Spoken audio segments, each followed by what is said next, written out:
Hello again, my library friends. I hope you've been reading. I am going to read a book called Elmore by Holly Hobby. Interesting name. Elmore lived by himself in an ancient maple tree. He loved it there. Ancient means it was very old. Every few days he would climb down the huge tree trunk as darkness fell to graze on his favorite leaves and twigs. Then back he would go to his snug hollow in the ancient tree. Hmm. Elmore was solitary. That means he lived alone. And you would think he'd be used to that by now. But here's the thing. He often felt lonely. Solitude could be boring. Being by yourself could be boring after a while, I guess. He'd always had trouble making friends. What was the problem? After all, the L in Elmore's name his mother once explained stood for love. He put up a sign, friends wanted. Do you think he'll get some friends? Let's check it out. He was very discouraged by what he overheard. He's too prickly. It's hard to be around him. Hmm. Elmore shook his back and his quills rattled. It was true. If you got too close, you might get needled or prickled. Elmore didn't mean it. It just happened. He's trying to be friendly, but it's hard to be around him. He spent a rainy day holed up in the ancient tree, thinking about what to do. What could be done about his troublesome quills? They were there to protect him like a coat of armor, but protecting from what? Elmore's life was peaceful. He was very lucky. Hmm.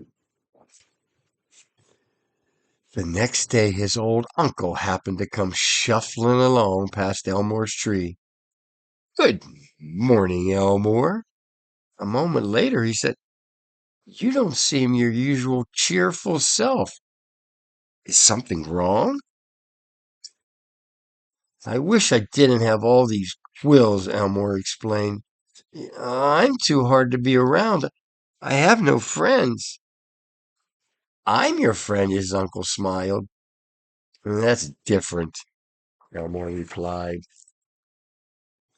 "But you are a porcupine," his uncle said. "You wouldn't be a porcupine without your quills." "I know," said Elmore. "I've got hundreds and thousands of them." "You're a handsome porcupine," his uncle added. "Your quills are beautiful. You should treasure them." That means you should really take care of it and like the fact that you have them. His uncle's kind words made Elmore feel better. Then, as he looked at the many quills scattered around his cozy home, he had an idea. Elmore tied up each small cluster of quills with a bit of string. What do you think he's going to do with the quills? He posted another sign. Elmore quill pens. 100% porcupine quills free. He was going to give them away. What would they use the quills for? Everybody came over and they're very excited about getting them. For 2 days, they went like hotcakes. That means he got rid of a lot of them. Everyone could enjoy a quill pen, especially if it was made from 100% real porcupine quills. And free, too. They could make ink from berries, Elmore suggested, which was extra fun. "Everyone loves getting a note from a friend," he said, as he handed out the bundles of quills.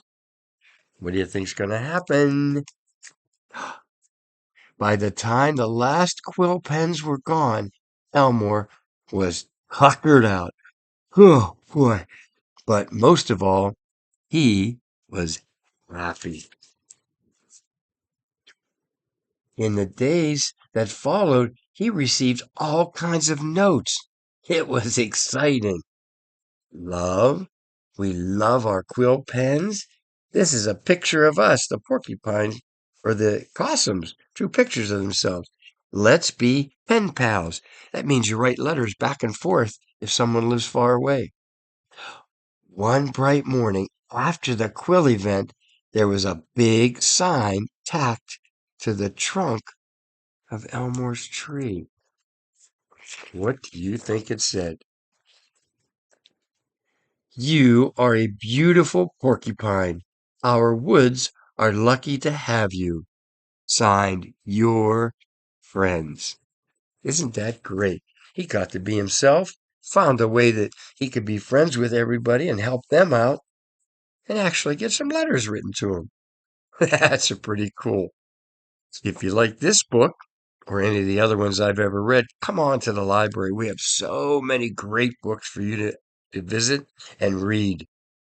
Until next time, goodbye.